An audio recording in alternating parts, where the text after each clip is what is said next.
தாய் தமிழ் உறவுகளுக்கு வணக்கம். ஆ நாம் தமிழர் அமெரிக்காவிலிருந்து இன்றைய நேர்காணலில் நம்மோடு இணைவது, ஆம் பொறியாளர் நேருஜி அவர்கள். சிங்காநல்லூர் தொகுதியின் வெற்றி வேட்பாளராக அறிவிக்கப்பட்டுள்ளார். அவரிடம் நம்ம இன்னைக்கு நேர்காணல கேள்விகள் நெறைய கேட்கலாம். வணக்கம் நேருஜி. ஐயா வணக்கம். நல்லா இருக்கீங்களா? நல்லா இருக்கேங்க. நீங்க நல்லா இருக்கீங்களா? நல்லா இருக்கோம், நல்லா இருக்கோம். தேர்தல் வேலைலாம் எப்படி போகுது? சிறப்பா பண்ணிட்டு இருக்கோங்க. நாங்க ஒரு 2 மாசத்துக்கு முன்னாடியே வொர்க் ஸ்டார்ட் பண்ணிட்டோம். சரி. தொடர்ச்சியா மக்கள போய் சந்திக்கிறது, பொதுக்கூட்டங்கள், மக்கள் பிரச்சனையில களத்துல நிக்கிறது, தொடர்ந்து நிக்கிறனால எங்களுக்கு மக்கள அணுகுறது ரொம்ப ஈஸியா இருக்குங்க. சந்தோஷம், சந்தோஷம். ஐ திங்க் நம்ம வந்து தொடங்குறதுக்கு முன்னாடி உங்கள பற்றின ஒரு அறிமுகத்த உலக தமிழருக்கு குடுத்தீங்கன்னா நல்லாருக்கும். சிறப்புங்க. அ நான் வந்து ஆக்சுவலா கோவைய பூர்வீகமா கொண்ட பையன் தான். என்னோட இதே தொகுதியில தான் நான் பொறந்து வளர்ந்தேன். என்னோட பள்ளி, கல்லூரி எல்லாமே நான் இங்க தான் முடிச்சேன். நான் ஒரு இன்ஜினியரிங் கிராஜுவேட். அ இப்போ நான் ஒரு தொழில் பண்ணிட்டுருக்கேன். இங்கே கோயம்புத்தூர்லயே பண்ணிட்டுருக்கேன். 2015ல என்னோட பொறியியல் படிப்ப முடிக்கிறேன். ம். 2016ல நான் கட்சியில ஜாயின் பண்ணிட்டேன். அப்ப இருந்து இப்போ வரைக்கும் களப்பணிகள்ல தொடர்ச்சியா நான் பங்கேற்றுட்டு தான் வரேன். எந்த ஒரு போராட்டமா இருந்தாலும் முன்னணிப்போம். ஆ அதனால ஒரு 10 வருஷமா கட்சியில இருக்கிறேன் அப்படிங்கிறனாலயே வந்து அதிகப்படியான போராட்டங்கள்ல நான் கலந்திருக்கேன். மக்கள் கிட்ட ஈஸியா போய் என்ன கொண்டு போம்போதே மக்கள் என்ன ஐடென்டிஃபை பண்ணி ஆ ஒரு கனெக்ட் பேசுறாங்க. ஏற்படுது. ம். ஆமா. ஒரு கனெக்ட் வருதுங்க. நன்றி. நல்லது, நல்லது. ரொம்ப மகிழ்ச்சி. சிறப்புங்க. ஆ அடுத்த கேள்வி வந்து, நாம் தமிழர் கட்சியில பயணிப்பத பற்றி நீங்க ஆல்ரெடி அத கொஞ்சம் டச் பண்ணியிருக்கீங்க. இப்ப நாம் தமிழர் ஆமாங்க. கட்சியில உங்களுடைய பயணத்த பற்றி, உங்களோட பயணம் எப்படி இருக்கு? அதுல நீங்க சந்திச்ச சேலஞ்சஸ் ஏதாவது இருந்தா ஷேர் பண்றதுனா பண்ணலாம். இல்ல சம்திங் நீங்க வந்து அத ஷேர் பண்ணலாம். ஆ இப்ப நான் 2016ல கட்சியில சேரும்போதுங்க, மக்கள் மத்தியில அவ்வளோ பெரிய விழிப்புணர்வு இல்ல. நாம் தமிழர் ம். கட்சி வந்து அதான் முதல் தடவ தேர்தல சந்திக்கிற கட்சி. ஸோ எனக்கு தலைவர புடிக்கும். நான் வந்து ஒரு 10 வருஷத்துக்கு முன்னாடி பொறந்திருந்தேன்னா, நான் இலங்கைக்கு போயிருந்திருப்பேன். தலைவரோட ம். ஒண்ணா நின்னுருப்பேன். இப்போ நான் 10 வருஷம் கழிச்சு பொறந்தனால அண்ணன் கூட நிக்கிறேன். அந்த ஒரு ஈடுபாட்டுல தலைவர பத்தி தமிழகத்துல தலைவர இவ்ளோ பெருசா தூக்கி பிடிக்கிறது ஒரே ஒரு கட்சி தான். அது நாம் தமிழர் கட்சி மட்டும் தான். அதுக்காக அண்ணன் கூட நிக்கணும்னு 2016லயே முடிவு பண்ணி நான் கட்சியில சேர்ந்தேங்க. போக போக தலைவர பத்தி வரலாற்றுகள நம்ம படிக்கிறோம். அண்ணனும் பேசுறாரு. இது எல்லாமே நமக்கு இன்னும் ஒரு உத்வேகத்த குடுக்குது. ஒரு ஆ ஒ தமிழ் தேசியங்கிற பெருங்கனவ அடையறக்கான உத்வேகத்த குடுக்குதுங்க. அப்படி இந்த கட்சிய விட்டு அ வெளியில பார்க்கும்போது எல்லா கட்சிகளும் நாங்க தான் மாற்று, நாங்க தான் தமிழ் தேசியத்த வென்றெடுக்க போறோம்னு சொல்லி வந்த எல்லா கட்சிகளும் 1 சீட்டு, 2 சீட்டுக்காக மத்த திராவிட கட்சிகளோட போய் கூட்டணி வைக்கிறாங்க. ஆனா நம்ம சலிக்காம களத்துல இது 5வது தேர்தல். தனிச்சே நிக்கிறோம். இந்த ஒண்ணு தான் வந்து பெரும்பான்மையான மக்கள நமக்கு வாக்களிக்க தூண்டுற ஒரு செயலா இருக்குங்க. அதனால இன்னும் தீர்க்கமா இந்த களத்துல நாங்க பயணிக்க போறோம். ஆ கண்டிப்பா அ அண்ணனோட கனவ நம்ம நிறைவேற்ற போறோங்க. கண்டிப்பா மகிழ்ச்சி. அது அந்த ஒரு வெற்றிய நோக்கின உங்க பயணத்துல அது ஒரு கண்டிப்பா ஒரு வெற்றி அடைவீங்கன்னு நானும் அ நம்புறேன் கண்டிப்பா. கண்டிப்பா, கண்டிப்பாங்க. அடுத்து இந்த இந்த கேள்வி என்னுடைய ரொம்ப முக்கியமான ஒரு ஃபேவரைட் கேள்வின்னு சொல்லலாம். உங்க தொகுதியில இருக்கிற பிரச்சனை அதுதான் வந்து அந்த தொகுதி மக்கள் உங்கள கனெக்ட் பண்றதுக்கு ஈஸியா இருக்கும். உங்க தொகுதியில ஆமா. இருக்கிற பிரச்சனைகள் என்ன? அதற்கு உங்களுடைய தீர்வுகள் என்னன்னு கொஞ்சம் சொன்னீங்கன்னா நல்லாருக்கும். சரிங்க. இப்போ என்னோட தொகுதி வந்து சிங்காநல்லூர். கோவையில சிங்காநல்லூர் சட்டமன்ற தொகுதிங்க. இந்த தொகுதி வந்து முழுக்க முழுக்க நகர்ப்புறங்கள்ல, மாநகராட்சிகள கொண்ட தொகுதிங்க. ம். அதாவது என்னோட தொகுதியில பஞ்சாயத்து, ஒன்றியம், பேரூராட்சி அந்த மாரி எதுவுமே இல்லைங்க. எல்லாமே வார்டு கவுன்சிலர், முனிசிபாலிட்டி வார்டு கவுன்சிலருங்க. அப்போ அந்த மாதிரி இருக்கும்போது, அ தார் சாலை எல்லா பகுதியிலயும் இருக்கு. ஆனா இருக்கிற தார் சாலை தரமான தார் சாலையா இல்லைங்க. ம். பேசிக் ப்ராப்ளம்ங்க. ம். அடுத்தது பார்த்தீங்கன்னா, அ இங்க இருக்கிற மது பழக்கங்கள், மதுவையும் தாண்டி, மதுபானங்களையும் தாண்டி போதை கலாச்சாரம் ரொம்ப அதிகமா இருக்குங்க. ம். சிரஞ்சில போதைப் பொருட்கள பயன்படுத்துறாங்க. மாத்திரைகள் வழியா போதைப் பொருட்கள பயன்படுத்துறாங்க. அ இப்ப இந்த போதைப் பொருள சின்ன வயசுலேருந்து நீங்க காணொளிலலாம் பார்க்கலாம். அ ஒரு பள்ளி பருவத்தில இருக்கிற ஒரு 6வது, 7வது படிக்கிற பையனா இருக்கட்டும், பொண்ணுங்களே வந்து பள்ளி யூனிஃபார்ம போட்டு அவங்க வந்து மது அருந்துற மாதிரியான காணொளிகள்லாம் நமக்கு வந்து வந்துட்டுருக்குங்க. இந்த மாதிரி நேரத்துல இந்த போதை கலாச்சாரத்தை தடுக்கிறதுக்கு அரசு என்ன நடவடிக்கை எடுக்குதுங்கிறது வந்து அஹ், இ- அது யாருக்குமே தெரிய மாட்டேங்குது. அவங்க வந்து நாளுக்கு நாள் வந்து போதை கலாச்சாரத்தை ஊக்குவிக்கிற மாதிரி மதுபான கடைகளை திறந்துட்டே தான் இருக்காங்க. இப்போ என்னோட தொகுதியில மட்டும் 18 புதிதா மதுபான கடைகளை திறந்திருக்காங்க இந்த கடைசி 5 ஆண்டுல. நாங்க வந்தா ம். மதுபானத்தை ஒழிப்போம், நாங்க வந்தா மதுவிலக்கு அமல்படுத்துவோம்னு சொல்லிட்டு 18 புது மதுபான கடைகளை சிங்கானூர் இன்க்ரீஸ் சட்டமன்ற தொகுதியில் மட்டும் ம். திறந்திருக்காங்க. அப்போ இந்த நிலை மாறணுங்க. இப்போ இந்த மதுவை அருந்திட்டு அந்த பசங்க வழிப்பறியில ஈடுபடுறாங்க.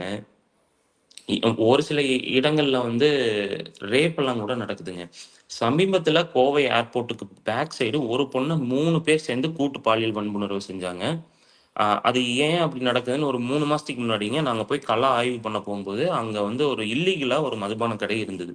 அந்த ம். மதுபான கடைய நானும் தெற்கு தொகுதி வேட்பாளர் பேரறிவாளன்னா சேர்ந்து அடிச்சு உடைச்சோங்க. அந்த வீடியோ எல்லாம் தமிழ்நாடு முழுக்க வைரல் ஆச்சு. எல்லா டிவிலயும் ஃபிளாஷ் ஆச்சு. ஒரு 1 வீக் அதுதான் டாக் ஆஃப் தி டேவா இருந்ததுங்க. ம்ஹ்ம். ஸோ இப்படி இருக்கிற போதை கலாச்சாரத்த கண்டிப்பா மாத்தணுங்க. தமிழகம் வந்து வேற ஒரு பாதையில போயிட்டு இருக்கு. இப்படியே இருந்ததுன்னா, இன்னொரு 20 வருஷத்துல நம்மளால யங்ஸ்டர்ஸ பத்தி யோசிச்சே பார்க்க முடியாது. அவ்ளோ சீர்கெட்ட ஒரு நிலை ஏற்பட்டுருங்க. கண்டிப்பா. அடுத்தபடியா பொல்யூஷன்ங்க. இது ம். நகர்ப்புறங்கிறனால, அ இப்போ இந்த இந்த சிட்டியே எப்படி இருக்குன்னா, பப்ளிக் டிரான்ஸ்போர்ட்ஸ் வந்து ப்ராப்பரா இல்லைங்க. இப்போ வந்து இவ்ளோ நாள் வந்து மகளிருக்கு மட்டும் இலவச பேருந்துன்னு சொன்னது, இனி அடுத்த ஆட்சி நாங்க வந்தா ஆண்களுக்கு இலவச பேருந்துன்னு சொல்லி அரசு வந்து அறிவிக்குதுங்க. ம். இந்த இலவச பேருந்துங்கிறனால, அ இப்போ ஒரு 9த் ஸ்டாண்டர்ட் படிக்கிற பையன், என் வீட்டு பக்கத்துல இருக்கிற பையன் முதல்ல கவர்மெண்ட் பஸ்ல தான் ஸ்கூலுக்கு போயிட்டு வந்துட்டு இருப்பான். இப்போ வந்து அவன் கவர்மெண்ட் பஸ்ல மாட்டேங்கிறான். என்னடான்னு கேட்டா, "இல்ல இது வந்து ஃப்ரீயா இருக்கிறனால ஓசி பஸ்ன்னு சொல்றாங்க." ம்ஹ்ம். அப்படிங்கிற மாதிரியான ஒரு டாக் வந்து அவன்கிட்ட வருது. இப்போ தரமான பஸ்ஸ விலை மலிவா குடுத்தா, அது வந்து கேலிக்கு உண்டாக்கப்படாதுங்க. ஆனா ம். இவங்க தரமில்லாத பஸ்ஸ ஓசியா குடுக்குறாங்க. ம். அதையும் ஒரு அமைச்சர் மேடையிலேயே சொல்றாரு, ஒரு "எல்லாரும் ஓசி பஸ்ல போயிட்டு வரீங்கல்ல." ஒரு இன்ஃபிரியாரிட்டி காம்ப்ளெக்ஸ மக்கள் மத்தியில அவங்க கிரியேட் பண்ண ட்ரை பண்றாங்க. இந்த திட்டத்தின் மூலமா. ஆமாங்க, ஆமாங்க. அப்படி கிரியேட் பண்றனால, அ ஒரு மிடில் கிளாஸ் பீப்பிள் வந்து ஒரு இடத்துல இருந்து இன்னொரு இடத்துக்கு அந்த பஸ்ஸ யூஸ் பண்றதுக்கு அவங்க வந்து தயக்கம் படுறாங்க. ம். ரொம்ப சீப்பா நெனச்சுருவாங்க மக்கள் நம்ம இந்த பேருந்துல போனா, அப்படிங்கிற ம். மாரி. அப்போ இந்த நிலை மாறணுங்க. இப்போ 5 பேர் கொண்ட 5 பேர் போக வேண்டிய பயணிக்க வேண்டிய கார்ல, இன்னைக்கு சிட்டி டிராஃபிக்ல கோயம்புத்தூர் சிட்டி டிராஃபிக்ல ஒருத்தர் மட்டும் தான் பயணிக்கிறாருங்க. இதனால டிராஃபிக் அதிகமாகுது, பொல்யூஷனும் அதிகமாகுது. இதே கவர்மெண்ட் டிரான்ஸ்போர்ட் சரியா இருந்தா, இந்த ம். பேருந்துகள்லாம் கரெக்ட்டா இருந்தா, அந்த நிலை வராதுங்க. ஆ ம். ஒரு 3 பேர் போலாம். மகிழுந்துல 4 பேர் போலாம். அதிகபட்சம் 5 பேர் போலாம். ஆனா ஒருத்தருக்காக அந்த மகிழுந்து வெளில வரும்போது, 100 பேர் வீட்லருந்து வரும்போது, 100 மகிழுந்து வெளில வந்துருச்சு. ரோட் ஃபுல்லா மகிழுந்தா இருக்கு. அதுலருந்து வர பொல்யூஷன்னால ஏர் குவாலிட்டி லாஸ்ட் ஒரு 3 மந்த்ஸா கோயம்புத்தூர்ல ரொம்ப புவரா இருக்குங்க. அதுலயும் குறிப்பா சிங்காநல்லூர்ல வாகனங்கள்லருந்து வர நச்சு புகைனால. இப்போ ஈவி வெஹிக்கிள் ஸ்லோவா கோயம்புத்தூருக்குள்ள வந்துட்டு இருக்கு. அப்படியே இருந்தாலும் ஈவி வெஹிக்கிள்லயும் நம்மளுக்கு வந்து பொல்யூஷன் இருக்கு. அத மேனுஃபேக்சர் பண்ற இடத்துல மிகப்பெரிய பொல்யூஷன் இருக்கு. நார்மல் ம். பெட்ரோல், டீசல் என்ஜின் கார்ஸ மேனுஃபேக்சர் பண்றத விட, ஈவி கார்ஸ் மேனுஃபேக்சர் பண்ணும்போது, அங்க பொல்யூஷன் ஜாஸ்தியா தான் இருக்குங்க. ஆமா. அந்த பேட்டரி அதாவது தயாரிக்கிற குப்பைய குப்பைய ஒரு இடத்துல இடத்துல. இருந்து எடுத்து இன்னொரு இடத்துல கொட்டிட்டு இருக்கிறாங்க. ஆமா, ஆமா. ம். அந்த மாரிங்க. ஸோ இந்த பப்ளிக் டிரான்ஸ்போர்டேஷன்ஸ் வந்து கொஞ்சம் ப்ராப்பரா கோயம்புத்தூருக்குள்ள ஃபுல்லா மெட்ரோ ட்ரெயின்ஸ் கொண்டு வரணும். இருக்கிற பேருந்துகள தரமான பேருந்தா, குளிர்விக்கப்பட்ட பேருந்தா 55 பேர் இருக்க முடியும்னா, 55 பேர் தான் அந்த பேருந்துல ஏத்தணும். மீதி நின்னுட்டு, படிகள்ல தொங்கிட்டு, உயிருக்கு அபாயம் ஏற்படுற விதத்துல அவங்க வந்து பயணம் மேற்கொள்றாங்க. அந்த நிலையெல்லாம் கொஞ்சம் மாத்தணுங்க, சீரமைக்கணும். அப்போ இந்த பப்ளிக் டிரான்ஸ்போர்டேஷன்ஸ நம்ம கண்ட்ரோல் பண்ணாலே, ப்ராப்பரா நெறி பண்ணாலே, ஓரளவுக்கு வாகனத்தினால ஏற்படுற பொல்யூஷனையும் குறைக்க முடியும். வாகன விபத்துக்களையும் ஏன்னா நெறைய வாகனங்கள் ரோட்ல வராம இருந்தா, வாகன விபத்துக்களையும் நம்மளால குறைக்க முடியுங்க. கண்டிப்பா, கண்டிப்பா. ஆமாங்க. அடுத்தபடியா இருக்கிறது இந்த கழிவு மேலாண்மைங்க. திடக்கழிவு மேலாண்மைங்க. அது வந்து அதே மாரி இந்த ஹவுஸ் ஹோல்டு வேஸ்ட்டு, இண்டஸ்ட்ரீஸ்லேருந்து வர வேஸ்ட்டுங்க, பில்டிங் கன்ஸ்ட்ரக்ட் பண்ணும்போது அதுலேருந்து வர டஸ்ட் அண்ட் வேஸ்ட்டு, வேஸ்ட்டுங்க. இந்த மாரி வேஸ்ட் எல்லாம் வந்து ப்ராப்பரா நம்ம முனிசிபாலிட்டி, நம்ம கார்ப்பரேஷன் வந்து அத கையாள்றது இல்லைங்க. அவங்க எல்லாத்தையுமே கொண்டு போய் எல்லாத்தையும் கலெக்ட் பண்றாங்க. ஒரு இடத்துல கொண்டு போய் டம்ப் பண்றாங்க. கோயம்புத்தூர்ல மட்டுங்க ஒரு நாளைக்கு 234 மெட்ரிக் டன்ஸ் ஆஃப் வேஸ்ட் வந்து கலெக்ட் ஆகுதுங்க. இந்த ம். 234 மெட்ரிக் டன்ஸ்ல என்னோட சிங்காநல்லூர் தொகுதியில மட்டும் 50 மெட்ரிக் டன் ஆஃப் வேஸ்ட் வருதுங்க ஒரு நாளைக்கு. இந்த 50 மெட்ரிக் டன்னையும் இவங்க எப்படி ஆ பிரிச்சு அதை எப்படி வந்து திரும்ப ரீசைக்கிள் பண்றாங்கன்னு கேட்டா ஒண்ணுமே பண்றது இல்ல. அவங்க கொண்டு போய் ஒரு யார்ட்ல கொட்டி டம்ப் பண்றாங்க. ம். அப்போ இது 234 மெட்ரிக் டன் ஒரு நாளைக்கு வந்து கோயம்புத்தூர் முழுக்க வருதுன்னா, இந்த 100 வார்டுகளுக்கு உட்பட்ட பகுதியில மட்டும் வருது அப்படின்னா, 10 நாள் கொட்டுனீங்கனாலே அது 2500 டன். மெட்ரிக் டன் குப்பை ஆயிருங்க. ம். இது மழையிலயும், வெயில்லயும் இத்து போய் அந்த ஏரியா முழுக்க துர்நாற்றம் வீசுதுங்க. ம். ஏன் ஏன் ஏன் இவங்க வந்து இத ப்ராப்பரா ரீசைக்கிள் பண்ண மாட்டேங்கிறாங்கன்னு பார்த்தா, அந்த ரீசைக்கிள் பண்ணக்கூடிய மிஷின்ஸ் வந்து ரொம்ப கம்மியான எண்ணிக்கையில இருக்கு. இருக்கிற மிஷின்லயும் ஒரு சிலர் பழுதாகி இருக்கு. ப்ராப்பரா ஒர்க் பண்றது இல்லைங்க. ம். ஸோ இந்த மாதிரி மிஷின்ஸ் எல்லாம் கொஞ்சம் நம்ம வந்ததுக்கப்புறம் கொஞ்சம் இதெல்லாம் ப்ராப்பரா கரெக்ட் பண்ணி, அன்னன்னைக்கு வர குப்பைய 1 ஆர் 2 டேஸ்லயே நம்ம ரீசைக்கிள் பண்ணி, திரும்ப நம்ம அத அடுத்த ப்ராசஸ்க்கு கொண்டு போணும். இதனால நெறைய நோய் தொற்று வருதுங்க. அங்க இருக்கிற அந்த காற்றுல மாசு, அந்த துர்நாற்றம் வருது. இது இல்லாம அங்க அந்த பிளாஸ்டிக் கழிவுகளும் அங்கேயே இருக்கிறனால, மழை பெஞ்சா தண்ணி அதுல நின்னு, அது மூலியமா கொசு உற்பத்தி ஆகிங்க. டெங்கு, மலேரியா போன்ற காய்ச்சல்களும் வருது. ஸோ இந்த கண்டிப்பா, குப்பை மேலாண்மைய வந்து நம்ம சரி பண்ண வேண்டியது இருக்குங்க. கண்டிப்பா. அ இந்த மாரி அப்புறம் பார்த்தீங்கன்னா, பள்ளிகள்ல வந்து பள்ளிகளோட தரத்த உயர்த்தணும். போன வாரம் கூட பக்கவாட்டு செவுரு இடிஞ்சு விழுந்து குழந்தை ஒருத்தங்க இறந்தாங்க. அது நம்ம நியூஸ்ல கூட நீங்க பார்த்துருக்கலாம். ஸோ ம்ஹ்ம். இதெல்லாம் காமராஜர் ஐயா காலத்துல கட்டப்பட்ட பள்ளிகளோட செவுர இன்னுமே இவங்க வந்து சீரமைக்காம சீரமைப்போ இருக்காங்க. இல்ல அதுல ஆமா சீரமைக்காம இருக்காங்க. புதுசா கட்டுற 11 மாசத்துக்கு முன்னாடி கட்டுன பில்டிங்கே சாஞ்சு விழுகுற அளவுக்கு தான் இவங்களோட தரம் இருக்குங்க. இன்னைக்கு ஆட்சியாளர்களோட தரம் வந்து அப்படிதான் இருக்குங்க. ம். அப்போ பள்ளிக்கல்வி துறை என்னோட தொகுதிய பொறுத்தவரைக்கும் பள்ளிக்கல்வித்துறை வந்து இன்னும் துரிதமா வேலை செஞ்சு, இங்க இருக்கிற பள்ளிகள சீரமைச்சு குடுக்கணும். ஒரு சில பள்ளிகள்ல எல்லாம் பார்த்தீங்கன்னா, இப்ப இது முழுக்க முழுக்க நகர்ப்புறமானனாலைங்க பாப்புலேஷன் ரொம்ப ஜாஸ்தி. என்னோட வோட்டர்ஸ் பார்த்தீங்கன்னா 2,80,000 பேர் தான் என்னோட வோட்டர்ஸ் இங்க, சிங்கானூர் தொகுதியில. ஆனா, ம். நான் இப்போ ஏதாவது ஆட் ரன் பண்ணணும், இல்ல நம்ம வந்து Facebook, Instaல எல்லாம் பார்த்தீங்கன்னா, என்னோட தொகுதியோட பாப்புலேஷன் மட்டும் 8,00,000 பேர் காமிக்கிறாங்க. சரி, இங்க வேலை செய்றவங்க தான் அப்படி காமிப்பாங்களாட்ருக்கு. நம்ம வந்து கவர்ன்மென்ட் செக்டார்ல இருக்கிற டேட்டாபேஸ் எடுத்து பார்க்கலாம் அப்படின்னு பார்த்தா, வாக்காளர் பூர்வீகமா இங்க வாக்கு வச்சிருக்கிறவங்க மட்டும் 2,80,000 பேரு. இது ம். இல்லாம என்னோட பகுதியில வசிக்கிறவங்கன்னு கவர்ன்மென்ட் வச்சிருக்கிற கணக்கு மட்டும் 11,00,000 பேருங்க. அவங்க அப்போ எங்கேருந்து 2,00,000 ம். இல்ல அவங்கலாம் வந்து வேற தென் மாவட்டங்கள்ல இருந்து இங்க வொர்க்குக்காக மைக்ரேட் ஆயி ம். ம். வந்திருக்காங்க. பட் ம். வாக்கெல்லாம் வந்து அவங்கவங்க ஊர்ல தான் வச்சிருக்காங்க. ஊர்ல இருக்கு. ம். ம். ம். ஓ! இப்ப இங்க ஃபுல் அண்ட் ஃபுல் ஹாஸ்பிட்டல்ஸ் இருக்குங்க. பார்த்தீங்கன்னா, அதுல ஒரு 10 டாக்டர் தான் இந்த பகுதிய சேர்ந்தவங்களா இருக்கும். மீதி இருக்கிற ஒரு 100, 200 டாக்டர் வேற வேற சிட்டீஸ்லேருந்து வேற வேற ஸ்டேட்ல இருந்தெல்லாம் கூட வந்திருக்காங்க. அதே மாரி ம். ஹாஸ்பிட்டல் புரொஃபசர்ஸ்ங்க. ஐடி கம்பெனிஸ் இப்ப நெறைய இங்க வந்துருச்சுங்க கோயம்புத்தூர்ல. அப்ப ஐடி கம்பெனிஸ் வந்தனால திரும்பவும் மத்த மாவட்டங்கள், மாநிலங்கள்ல மாவட்டங்கள்ல இருந்து இருந்தெல்லாம் வந்து வேலைக்கு வராங்க. ம். ஆமாங்க. இது சிட்டி இங்கிருந்தே எல்லா இடத்துக்கும் ஆக்சஸ் பண்றதுக்கு ஏர்போர்ட்டும் என்னோட தொகுதி தான் வருங்க. ம். கோயம்புத்தூர் டைட்டில் பார்க்கும் என்னோட தொகுதி தான் வரும். ம். PSG engineering college, arts and science college, medical college இந்த மாரி முக்கியமான காலேஜஸ் எல்லாமே என்னோட தொகுதிக்குள்ள தான் இருக்குங்க. ம். கவர்ன்மென்ட் மெடிக்கல் காலேஜும் என்னோட தொகுதியில தான் இருக்கு. ம். இப்போ இந்த காலேஜ்ல படிக்கிற ஸ்டூடண்ட்ஸ் இப்போ பிஎஸ்ஜில மட்டும் எடுத்துட்டா 3000 பேர் இன்ஜினியரிங் காலேஜ்ல மட்டும் படிக்கிறாங்க. ம். அவங்க 3000 பேருமே இங்க தான் இருக்காங்க. ம். ஸோ இந்த மாரி டென்ஸ் பாப்புலேஷனா இருக்கிற என்னோட பிளேஸ்ல வந்துங்க, அ இப்போ வரைக்கும் பார்த்தீங்கன்னா, ஆரம்ப கல்வி இந்த கவர்ன்மென்ட் ஸ்கூல்ஸ் இருக்கு இல்லைங்க. 1 ஸ்டாண்டர்ட்லேருந்து 5த் ஸ்டாண்டர்ட் வரைக்கும் 1வதுலேருந்து 5வது வரைக்கும் படிக்கிற குழந்தைகளுக்கு ஒரு ஸ்கூல் வச்சிருக்காங்க. ம். 6வது அந்த குழந்தை அந்த ஸ்கூல்ல படிக்க முடியாது. ஏன்னா ஸ்கூல் 5வது வரைக்கும் தான் இருக்கு. ம். 6வதுலேருந்து 10வது வரைக்கும் 8வது வரைக்கும் ஒரு ஸ்கூல்ல படிக்கிற மாரி வச்சிருக்காங்க. 8வதுக்கு மேல அவங்க திரும்ப வேற ஸ்கூல் போணும். ம். இப்படி அவங்க வந்து கேட்டா அரசு வந்து இவ்வளவுதான் கவர்ன்மென்ட் ஸ்கூல்ல படிக்கிற குழந்தைகளோட பாப்புலேஷன் அப்படிங்கிறாங்க. நீங்க வந்து ஒரு குழந்தை 1வது அந்த ஸ்கூல்ல பள்ளியில சேர்ந்துட்டா, 12வது வரைக்கும் படிக்கிற மாதிரியான சூழல அமைச்சு குடுக்கணுங்க. ஏன்னா ரொம்ப நெரிசல் மிகுந்த பகுதி. அவங்க ஒரு இடத்துல இருந்து ஒரு 5 கிலோமீட்டர் டிராஃபிக்ல இன்னொரு ஸ்கூலுக்கு போகணும் அப்படின்னா, 5 கிலோமீட்டர் டிராவல் பண்றதுக்கு அவங்களுக்கு 1 ஹவர் தேவைப்படுதுங்க.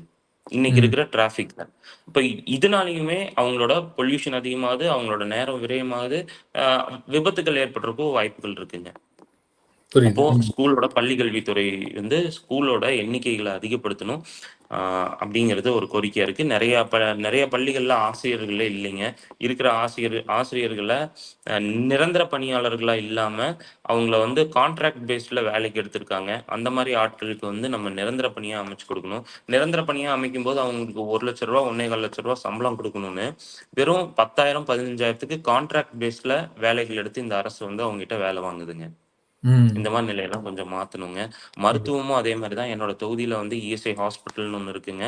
அது வந்து இஎஸ்ஐன்னு ஒர்க் பண்ணுற இடங்கள்ல இஎஸ்ஐ பிஎஃப் பிடிக்கிற பேஷண்ட்ஸ்க்கு மட்டும்தான், பிடிக்கிற எம்ப்ளாயிஸ்க்கு மட்டும்தான் அங்கே வைத்தியம் பார்க்குறாங்க. அரசு மருத்துவமனை டவுன் ஹாலில் இருக்குங்க. என்னோட இடத்துலேருந்து கிட்டத்தட்ட ஒரு 15 கிலோமீட்டர் டிராவல் பண்ணி தான் போகணும் அரசு மருத்துவமனைக்கு. அந்த மாதிரி இல்லாமல் அரசு மருத்துவமனை வந்து பக்கத்துலேயே எல்லாத்துக்கும் ஆக்சஸ் ஆகிற மாதிரி ஒரு சின்ன லெவல்லையாவது ஒன்று சிங்கானூர் தொகுதிக்குன்னு தனியாக வேணும். ஏன்னா இங்கே பாப்புலேஷன் ஜாஸ்தி. ம். அடுத்தது பிளட் பேங்க்னு ஒன்று நம்ம தொகுதியில் கொண்டு வரணுங்க. பிளட் பேங்க் இப்போ வரைக்கும் நம்ம தொகுதியில் இல்லை. பிளட் பேங்க்னு கொண்டு வரணும். தெருவுக்கு தெரு நூலகங்கள் கொண்டு வரணும். இவங்க ஆனால் மதுபான கடைகளை கொண்டு வந்திருக்காங்க. நூலகம் அங்கங்க ஒன்னொன்னு இருக்கு. அதுவும் செயல்பாட்டிலேயே இல்ல. கவர்மெண்ட்டோட இடங்கள்ல வந்து உடற்பயிற்சி கூடங்களா மாத்தணும். புறம்போக்கு நிலம் நெறைய இருக்கு. அது காடுகள் மாரி தான் இருக்கு. புதரா தான் இருக்கு. அங்க வந்து மதுபானம் அருந்தறக்கு வந்து மக்கள் உட்கார்ந்து மதுபானம் அருந்துற மாரியான நிலையில தான் அந்த இடம் இருக்கு. அதனால என்ன ஆகுதுன்னா, அந்த வழியில கிராஸ் ஆகுற பெண்களுக்கெல்லாம் ரொம்ப இடையூறா இருக்குங்க. இப்போ ம். அந்த இடத்த நம்ம கிளீன் பண்ணி, அத வேலி அமைச்சு, அத வந்து ஒரு கிரவுண்ட் மாரி வச்சிருந்தோம்னா, காலை நேரங்கள்ல பெண்கள், குழந்தைகள்லாம் வாக்கிங் போவாங்க. பெரியவர்கள் இப்பல்லாம் சுகர் பேஷண்ட்ஸ் நெறைய இருக்காங்க. ரோட்ல வாக்கிங் போறாங்க. அதனால நாய் தொரத்துது, நாய் கடி கடி வாங்கி நெறைய பேர் வைத்தியம் பார்க்குறாங்க. காலை நேரங்கள்ல போறனால இந்த திருடர்கள்னால செயின் ஸ்நாச்சிங் எல்லாம் நெறைய நடக்குதுங்க லேடீஸ்க்கு. ஸோ இப்போ ம். உடற்பயிற்சி செய்யணும் அப்டின்னா, இங்க ஃபுல்லா அபார்ட்மெண்ட்டா இருக்கிறனால அவங்களுக்கு வந்து ஏதோ ஒரு கிரவுண்ட தேடி அவங்க ஓட வேண்டியதா இருக்கு. ஆனா அந்த கிரவுண்ட் இங்க பெரிய அளவுல இல்லைங்க. ஸோ இது பக்கத்துல இருக்கிற அரசு புறம்போக்கு நிலங்கள நம்ம வந்து அவங்க உடற்பயிற்சி பண்ணக்கூடிய இடங்களா மாத்தணும். இந்த மாரி நெறைய பிரச்சனைகள், எண்ணற்ற பிரச்சனைகள் இந்த மாரி தொகுதியில நீண்டுட்டே போகுதுங்க. கண்டிப்பா, கண்டிப்பா. ரொம்ப இது கேட்கறதுக்கு வந்து ரொம்ப இவ்வளோ பிரச்சனைகள் வந்து இது வந்து ஆல்மோஸ்ட் எல்லா தொகுதியிலும் இருக்கக்கூடிய பிரச்சனை. ஆனா நீங்க என்னன்னா, அந்த அந்த பகுதியிலே இருக்கிறதுனால, அந்த மக்கள் கூட உங்களால ஈஸியா கனெக்ட் பண்ண முடிஞ்ச டேட்டாவ நீங்க வந்து இப்ப ஃபிங்கர் டிப்ஸ்ல வச்சிருக்கீங்க. அதுவே வந்து ஒரு பாராட்டத்தக்க விஷயம் தான் கண்டிப்பா. ஆ கண்டிப்பா. இது இத வந்து மக்கள் பார்க்கணும். ஏன்னா நம்மளுக்காக பேசக்கூடிய ஒருத்தர் இருக்காரு அப்படிங்கிற அந்த ஒரு அண்டர்ஸ்டாண்டிங் வந்துருச்சுன்னா, ஆட்டோமேட்டிக்கா அவங்க வாக்கு செலுத்த போறாங்க. சோ இது முடிஞ்ச அளவுக்கு கொண்டு போய் கண்டிப்பாங்க. சேர்க்கறதுக்கான முயற்சி நம்ம எடுப்போம். கண்டிப்பா ரொம்ப நன்றி. அந்த கண்டிப்பா. கேள்விக்கு நீங்க ரொம்ப இதுதான் ரொம்ப முக்கியமான கேள்வி அந்த மொத்த நேர்காணல்னு நான் நினைக்கிறேன். அடுத்த கேள்வி கண்டிப்பா, கண்டிப்பா. பார்க்கலாமா? பாத்துடலாம். இப்போ இது வந்து ஒரு பொதுவான கேள்வி. ஆனா நீங்க வந்து உங்க தொகுதிக்கும் கூட நீங்க சொல்லலாம். தமிழ்நாட்டுல சரிங்க. பார்த்தீங்கன்னா, நெறைய வளங்கள் வந்து கொள்ளையிடப்படுது உங்களுக்கு தெரியும். இந்த ஆட்சியிலயும் சரி, இப்ப ஒரு 50 வருஷமாவே இது நடந்துகிட்டு இருக்கு. சோ அதுக்கு ஆமாங்க. உங்களுடைய தீர்வு என்ன? அதே நேரத்துல வருகிற திட்டங்களும் பார்த்தீங்கன்னா, தனியார் முதலாளிகளுக்கு ஏற்ற மாரியான திட்டங்கள தான் கொண்டு வராங்க. அவங்களுக்கு எது பெனிஃபிஷியலா இருக்குமோ, அததான் கொண்டு வராங்க. அது மூலமா கமிஷன், அது மூலமா அவங்களுக்கு வந்து வருமானம். இதையே ஒரு ஃபோக்கஸ் பண்ணி தான் கொண்டு வராங்க. இது 2 கிட்டத்தட்ட கோரிலேட்டட் 2ம் ஒண்ணுக்கு ஒண்ணு வந்து சம்மந்தப்பட்ட ஒரு விஷயம் தான். சோ இத வந்து நீங்க எப்படி கண்டிப்பா. அணுகுறீங்க? இதுக்கு உங்களோட தீர்வு எதா இருக்குமோ, கொஞ்சம் ஷார்ட்டாவோ இல்ல நீ எலாபரேட் பண்ணி சொல்றதுனாலும் சொல்லுங்க. கண்டிப்பாங்க. இப்போ நம்ம அரசு கொண்டு வர எல்லா திட்டங்களும் தனியார் முதலாளிகளுக்கு ரொம்ப சாதகமான திட்டங்களா தான் இருக்குங்க. ஏன்னா, தேர்தல் நேரத்தில அவங்க கிட்ட போய் இவங்க ஆதரவு கேட்கணும், நிதிகள் வசூல் செய்யணும். ஏன்னா, ம். தேர்தல் செலவுக்கு பல்லாயிரம் கோடி அரசியல்வாதிகள் கொள்ளையடிச்சு வச்சிருந்தாலும், இந்த மாதிரி தனியார் நிறுவனங்கள் கிட்ட இருந்து மட்டும் அவங்க வந்து திரும்பவும் ஒரு 1000 கோடி, 2000 கோடி அவங்க வந்து நிதி வசூல் செஞ்சுட்டு தான் இருக்காங்க. அதனால ம். அவங்களுக்கு ஆதரவான நடவடிக்கை தான் எடுப்பாங்க. வள கொள்ளை பத்தி அவங்களுக்கு கவல கிடையாதுங்க. ஆனா, இப்ப நாம் தமிழர் கட்சி அந்த மாரி எந்த ஒரு நிறுவனத்துக்கிட்டயும் போய் எனக்கு ஆதரவு தெரிவிங்க, எனக்கு நிதி உதவி பண்ணுங்கன்னு சொல்லி கேட்க போறது கிடையாதுங்க. நாம் தமிழர் கட்சியோட ஆட்சி அமைஞ்சதுக்கு பிறகு, உறுதியா எந்தெந்த இடங்கள்ல எல்லாம் கனிம வளங்கள் கொள்ளையடிக்கப்படுதோ, அந்த அந்த இடங்களை எல்லாம் நாங்க நேர்லயே சென்று ஆய்வு செஞ்சு உடனடியா அத வந்து நிறுத்துவோங்க. கண்டிப்பா, கண்டிப்பா. ஆ கண்டிப்பா. எனக்கு இதுல இப்போ இந்த கேள்விக்கான பதிலும், இந்த பழைய இதுக்கு முந்தின கேள்விக்கு பதிலையும் பார்க்கும்போது, இது வந்து ஒரு நாம் தமிழர் கட்சி சேராதவங்க பார்க்கும்போது என்ன சொல்லுவாங்கன்னா, இதெல்லாம் நம்ம பேசிறலாம். பேசுறது நம்ம பேச்சுக்கு நல்லாருக்கும். ஒரே ஒரு எம்.எல்.ஏ நீங்க வந்து ச ப ச ச நீங்க வந்து வின் பண்ணி சட்டமன்றத்துக்கு போம்போது, ஒரு எம்.எல்.ஏவா போம்போது, நீங்க போய் அ நம்ம அசெம்பிளில பேசலாம் இத பத்தி. ஆனா, இது இப்ப பிராக்டிகலா பாசிபிளா? இதெல்லாமே வந்து நம்மளால சரி செஞ்சிட முடியுமா? அப்படிங்கிறதுக்கு ஒரு கேள்விய வைக்கிறாங்க. பொதுவாவே எல்லாரும் பார்த்தா அவங்க பேசுவாங்க, அதெல்லாம் செய்ய முடியாது. இது இப்படித்தான் இருக்கும் அப்படின்ற ஒரு மனநிலையில இருக்கிறாங்க. அவங்களுக்கு இது முடியும் அப்படின்னு ஒரு நம்பிக்கை ஊட்டக்கூடிய ஏதாவது ஒரு பதிலோ, ஒரு ஸ்டேட்மென்ட்டோ உங்களால சொல்ல முடியுமா? கண்டிப்பாங்க. இப்போ ம். நி ந இப்ப ஜெயிச்சு ஒரு எம்.எல்.ஏவா சட்டமன்றத்துக்குள்ள போனா இத நிறுத்த முடியுமான்னு கேட்கிறவங்களுக்கு என்ன பதில்னாங்க, நாங்க இன்னும் ஒரு எம்.எல்.ஏ கூட தமிழ்நாட்டுல நாங்க ஜெயிக்கல. ஆனாலும் கோயம்புத்தூர் தடாகம் பகுதியில இல்லீகலா இயங்கிட்டு இருந்த செங்கல் சூளைகள், அந்த சூளைகளை நாங்க வந்து கனிம வளங்கள் கொள்ளையடிக்கப்படுறாங்க, நிலத்தடி மண்ணை வந்து செம்மண்ணுகளை எடுத்து செங்கலை உருவாக்கிட்டு இருந்த அந்த சூளைகளுக்கு மேல மேல மனுக்கள் கொடுத்து போராட்டம் பண்ணி ஆர்ப்பாட்டம் பண்ணி அதனால பல தடவை நாங்க கைதாகி இவ்வளவு வேலைகள் பண்ணியும் அந்த இல்லீகலா நடந்த 100க்கும் மேற்பட்ட செங்கல் சூளைகளை நாங்க மூடியிருக்கோம். மூடினது மட்டும் இல்லாம நீதிமன்றம் சென்று வழக்கு தொடுத்து 950 கோடி அந்த நிறுவனங்கள் வந்து எங்களுக்கு அதாவது அரசுக்கு நஷ்டஈடு கொடுக்க வேண்டும் அப்படின்னு சொல்லி 950 கோடி நஷ்டஈடையும் பெற்றுக் கொடுத்திருக்கிறோம். இது நாம் தமிழரோட சாதனை கோயம்புத்தூர் மண்ணிலேயே. இது போல பல இடங்கள்ல நம்ம இந்த தொண்டாமுத்தூர் தொகுதி, நம்ம கிணத்துக்கடவு தொகுதியில எல்லாம் பாத்தீங்கன்னா மலைகளோட அடிவாரம் அங்க நிறைய இருக்குங்க. அங்க வந்து கல் குவாரிஸ் நிறைய இருக்கு. இதுவும் வந்து அவங்க வந்து கவர்மெண்ட் ஒரு கோட்டா இந்த அளவுக்கு நீங்க வெட்டலாம் அப்படின்னு சொல்றதையும் தாண்டி அங்க இருக்கிற கல்களை, அங்க இருக்கிற மலைகளை உடைச்சு எடுத்துட்டு இருக்காங்க. உடைச்செடுத்து கேரளாவுக்கு அனுப்பிச்சிட்டு இருக்காங்க. இதே கண்டிச்சும் தொடர்ச்சியா போராட்டங்கள், ஆர்ப்பாட்டங்கள் நாங்க நடத்தி இப்ப அங்க இன்ஸ்பெக்ஷன்ஸ் போயிட்டு இருக்குங்க. ஸோ அப்போ இது வந்து வெறும் தியரிட்டிக்கலா இல்ல, ஆல்ரெடி நீங்க இதை ப்ராக்டிக்கலா வந்து ஆட்சியில இல்லாமே, அதிகாரத்தில் இல்லாமே இது உங்களால வந்து செஞ்சிருக்க முடியுது. ஆட்சி அதிகாரம் வந்ததுன்னா கண்டிப்பா இது வந்து ஒரு 100% கண்டிப்பா சரி பண்ணக்கூடிய ஒரு விஷயமா தான் இருக்குன்னு நீங்க சொல்றீங்க. ஆமாங்க, ஆமாங்க. உறுதியா தடுத்து நிறுத்திடலாம். அது வந்து கண்டிப்பா இந்த மாதிரி கேள்வி இருக்க மக்களுக்கு ஒரு நம்பிக்கையை கண்டிப்பா கொடுக்கும். இதையுமே நம்ம வந்து முடிஞ்ச அளவு மக்களை கொண்டு போய் சேர்க்கணும்னு நினைக்கிறேன். அடுத்த கேள்வி வந்து இப்போ நீங்க 10 வருஷமா கட்சியில இருக்கதா சொன்னீங்க. அப்போ இதுக்கு முன்னாடி இந்த தேர்தலை நீங்க பார்த்திருப்பீங்க. சோ அந்த தேர்தல்ல மக்கள் கொடுத்த வரவேற்போ இல்ல உங்களை எப்படி ரிசீவ் பண்ணாங்க? இப்ப நீங்க தொகுதிக்கு போகும்போது இந்த சட்டமன்ற தேர்தலுக்கும் பழைய அந்த கடைசி சட்டமன்ற தேர்தலுக்கும் உள்ள வித்தியாசம் ஏதாவது நீங்க உணர்றீங்களா? அதை பத்தி ஏதாவது சொல்ல முடியுமா? இருக்குங்க. இப்போ போன தேர்தலையும் நாங்க இதே மாதிரி வாக்கு கேட்க போவோம். இந்த தேர்தலையும் நாங்க வாக்கு கேட்க போறோம். போன தேர்தல்ல வாக்கு கேட்க போகும்போது கண்டிப்பா போடுறோங்க அப்படின்னு தான் சொல்லுவாங்க. ஆனா இந்த தேர்தல்ல உள்ள வாங்க டீ, காஃபி ஏதாவது குடிக்கிறீங்களா? அப்படிங்கிற மாதிரியான டிஃபரன்ஸ் இருக்கு மக்களை சந்திக்கும் போது. ஏன்னா போன தேர்தல்ல நாங்க ஒரு கட்சி, இப்போ நம்ம வீட்டுக்கே யாராவது வந்தா கண்டிப்பா போடுறோங்கன்னு தானே சொல்லுவோம். அந்த மாதிரி எங்களையும் சொல்லி அவங்க அனுப்புறாங்க.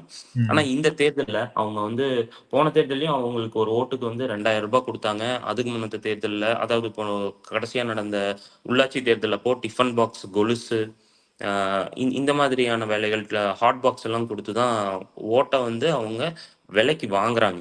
ஆனா நாம் தமிழர் கட்சி அந்த மாதிரி வேலைகள் இல்ல. நம்ம மக்களை கையேந்தும் நிலையில வைக்க மாட்டோம், ஜெயிச்சு வந்தாங்கிற ஒரு முடிவுல இருக்கிறனால போன தடவைக்கு இந்த தடவைக்கும் அந்த வரவேற்பு வந்து மக்கள் கிட்ட எங்களால கண் கூட பார்க்க முடியுதுங்க. அப்புறம் இப்ப போன வாரம் நாங்க ஒரு நிகழ்வுக்கு போயிருந்தோம். ஒரு தேநீர் கடையில உட்காந்து தேநீர் சாப்பிட்டுட்டு இருந்தோம். கட்சி கொடியோட பரப்புரைக்கு இதே மாதிரி நான் கட்சி துண்டு போட்டிருந்தேன். அப்போ என் கூட ஒரு 10-20 பேர் போயிருந்தோம். கட்சி கொடிகளோட துண்டுகளோட எங்களோட டிஷர்ட் போட்டு போய் தேநீர் சாப்பிட்டுட்டு இருக்கோம். சாப்பிட்டு முடிச்சுட்டு போய் நான் தான் பில் பே பண்ணலாம், எவ்வளவு என்னாச்சுங்கன்னு கேட்க போறேன். அப்போ அந்த பேக்கரி கிட்ட சொல்றாரு, இப்பதான் ஒருத்தர் கொடுத்துட்டு போனாருங்க அப்படிங்கிறாங்க. யாருன்னே தெரியாதுங்க. புலிக்கொடியை வச்சுட்டு நாம் தமிழர் கட்சி சார்பா நாங்க இங்க பரப்புரை பண்ணிட்டு அங்க போய் ஒரு தேநீர் சாப்பிடுறோம். யாருனே தெரியாத ஒருத்தர் இவங்களோட செலவை நாங்க ஏத்துக்கிறோம்னு சொல்லி கொண்டு வந்து அவங்களோட பில் பே பண்ணிட்டு எங்க கிட்ட கூட சொல்லாம அவங்க போயிருக்காரு. சோ இந்த மாதிரி உணர்வாளர்கள் நிறைய பேர் இருக்காங்க. மக்கள் கிட்ட இது ஒரு மாற்றமா தான் பாக்குறோம். ஆமா, சந்தோஷம், மகிழ்ச்சி, ரொம்ப மகிழ்ச்சியா இருக்கு அது கேட்கறதுக்கு. அதே நேரத்துல நீங்க சொன்னீங்க கிட்டத்தட்ட 2 லட்சம் வாக்காளர்கள் இருக்காங்கன்னு. இப்ப இந்த நீங்க சொன்னீங்க 1 மாசம் 2 மாசமாவே நீங்க இந்த கட்சி இது வேலையை ஆரம்பிச்சிட்டீங்க, தேர்தல் வேலையை ஆரம்பிச்சிட்டீங்கன்னு. எவ்வளவு மக்களை உங்களால சென்றடைய முடியுது? அது நீங்க எப்படி அந்த பயணத்தை எப்படி நீங்க வந்து இப்ப இருக்கிற டெக்னாலஜி யூஸ் பண்ணி எவ்வளவு ஸ்மார்ட்டா உங்களால பண்ண முடியுது? எவ்வளவு மக்களை உங்களால சந்திக்க முடிஞ்சுச்சு? அதாங்க.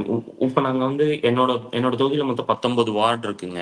19 வார்டுக்குமே நாங்க வந்து பொறுப்பாளர்களை நியமிச்சிருக்கிறனால, நான் ஒரு 2 நாள் 3 நாள்ல ஒரு வார்டை கம்ப்ளீட் பண்ணா கூட எனக்கு ஒரு 60 டேஸ்ல என்னோட தொகுதியில் இருக்கிற எல்லா மக்களையும் என்னால கம்ப்ளீட் பண்ணிட்டு முடியுங்க. இப்ப வரைக்கும் நாங்க வந்து இப்ப ஆல்மோஸ்ட் 60 டேஸ் ஆயிடுச்சுங்க. நடுவுல மாநாடு, பொங்கல் டைம் லீவு இதெல்லாம் வந்தனால நடுவுல கொஞ்சம் ஒரு சில இடங்கள்ல கொஞ்சம் 2 வீக்ஸ் வந்து மாநாட்டுக்கு நாங்க ஒர்க் பண்ணோம். 2 வீக்ஸ்க்கு 1 வீக் ஃபுல்லா பொங்கல் ஹாலிடேஸ் வந்தது. அதுக்கு முன்னாடி ஒரு 2-3 நாள் நம்ம பசங்க லீவு, அடுத்த ஒரு 2-3 நாள் லீவு. அதனால இதுல ஒரு 2 வீக்ஸ் போனனால ஒரு 1 மந்த் எங்கனால வந்து பரப்புரையில ஈடுபட முடியல. பட் கட்சி வேலைகள் செஞ்சுட்டே தான் இருந்தோம். பேக்ரவுண்ட் ஒர்க்ஸ், வீடியோ எடுத்து போடுறது, இன்ஸ்டாகிராம், ஃபேஸ்புக்ல ப்ரொமோட் பண்றது, இந்த மாதிரி ஒர்க் எல்லாம் போயிட்டே தான் இருக்கு. அது டெய்லியுமே நடக்குதுங்க. இந்த பரப்புரையா நேரடியா 1 to 1 மக்களை சந்திச்சு பேசுறது வந்து ஒரு 30 டேஸ்ல நாங்க கிட்டத்தட்ட 3 வார்டை முடிச்சிருக்கோங்க. ஏன்னா இண்டிவிஜுவல் வீட்டுக்கு டோர் பை டோர் போறோங்க. ம். ஒரு இடத்துல நின்னு ஒரு 100 பேர்த்த கேதர் பண்ணி வச்சு பேசி அந்த மாரி இல்லாம, ம். அவங்கவங்க வீட்டுக்கிட்டயே போயி, வீட்லயே அவங்கள பார்த்து வேட்பாளரா நான் அவங்க கிட்ட ஒரு கம்யூனிகேஷன் வச்சுக்கிறனால, எனக்கு இந்த கொஞ்சம் டைம் எடுத்திருக்கு. ஆனா இனியும் போக போக கொஞ்சம் அது விரைவா நாங்க முடிச்சுருவோம். ஏன்னா இனி காலை, மாலை இருவேளையும் நாங்க அங்க போலான்னு பிளான் பண்ணியிருக்கோம். சரி. ஸோ அதனால நீங்க வேலையும் பார்த்துட்டு விரைவா இது பண்ணணும். முடிச்சிருவோம். ம். ஆமாங்க, ஆமாங்க, ஆமாங்க. சரி, சரி. இன்னும் ஒரு கேள்வி. இன்னும் 2 கேள்வி. அடுத்து சரிங்க. வந்து இப்போ இதுவரைக்கும் நம்ம பேசினது தான். நீங்க இது ஒரு சம்மரி மாரி வந்து ஏன் ஏன் உங்க தொகுதி மக்கள் உங்களுக்கு வாக்களிக்கணுங்கிறத சொன்னீங்கன்னா, நம்ம ஆமா. ஷார்ட்ஸ்ல யூஸ் பண்ணிக்கிறது கரெக்ட்டா இருக்கும். ஏன் இந்த தொகுதி ஓகே. மக்கள் உங்களுக்கு வாக்களிக்கணும்? வாக்களிக்கணும். அதாங்க. நான் முதல்ல சொன்ன மாரி தான். இங்க வந்து அடித்தட்டு மக்கள் நெறைய பேர் வாழ்ந்துட்டு இருக்காங்க. இந்த அடித்தட்டு மக்களோட வாழ்வாதாரத்த உயர்த்த, பசி, பஞ்சம், ஊழல், லஞ்சம், கொலை, கொள்ளை, பெண்ணிய அடிமை, மதுபத போதை, பாலியல் வன்கொடுமை, இது ஏதுமற்ற ஒரு தூய தேசம் மலர. இங்க வந்து அ ஊழல், லஞ்சத்துல தமிழ்நாடு மூழ்கி கிடக்குதுங்க. நீங்க ஒரு வீட்டுக்கு வந்து ஆ கரண்ட் கனெக்ஷன் எடுக்கிறதுக்கு போணும்னா கூட நீங்க லஞ்சம் குடுக்கணும். பட்டா மாத்தணும்னா லஞ்சம் குடுக்கணும். ஒரு இடம் ரெஜிஸ்டர் பண்ணணும்னா லஞ்சம் குடுக்கணும். இந்த மாதிரியான நிலையெல்லாம் இல்லாம, ஒரு தூய தேசம் படைத்திட விவசாய சின்னத்துக்கு வாக்களிக்கணுங்க. கண்டிப்பா, கண்டிப்பா. ஆம், அடுத்து கடைசி கேள்வி. அந்த உலக தமிழர்களுக்கு நீங்க ஏதாவது சொல்லணும்னு நினைச்சா, நீங்க இப்ப அந்த இந்த வாய்ப்ப பயன்படுத்திக்கலாம். உலக தமிழர்களுக்கு நம்ம நீண்ட நெடுங்காலமா அடிமைப்பட்டு கிடக்கிற இனத்திலிருந்து வந்தனால, ஒரு இடத்துலருந்து இன்னொரு இடத்துக்கு நீங்க மைக்ரேட் ஆயிருந்திருக்கலாம். ஆனா இனி வந்து அந்த மாரி இருக்காது. கூடிய விரைவில நாம் தமிழரோட ஆட்சி இங்க அமைஞ்சதுக்கு பிறகு, நீங்க எல்லாரும் பெருமையோட இங்க வந்து நம்ம ஊர்ல வாழ்ற மாரியான ஒரு சூழல வந்து நாங்க ஏற்படுத்துவோம். ஆ அப்படிங்கிறத உறுதியளிக்கிறேங்க. கண்டிப்பா, கண்டிப்பா. கேட்கறதுக்கு ரொம்ப சந்தோஷமா இருக்கு. மகிழ்ச்சி, மகிழ்ச்சி. ஆமா. கண்டிப்பா. அவ்வளதான். ரொம்ப நன்றி. நீங்க வந்து இந்த உங்களோட நேரத்த ஒதுக்கி, அதுவும் உங்க தேர்தல் வேலைக்கு மத்தியில உங்க நேரத்த ஒதுக்கி இந்த நேர்காணல்ல நீங்க கலந்து கொண்டதுக்கு ரொம்ப நன்றி. நாம் தமிழர். நன்றிங்க. நாம் தமிழர்.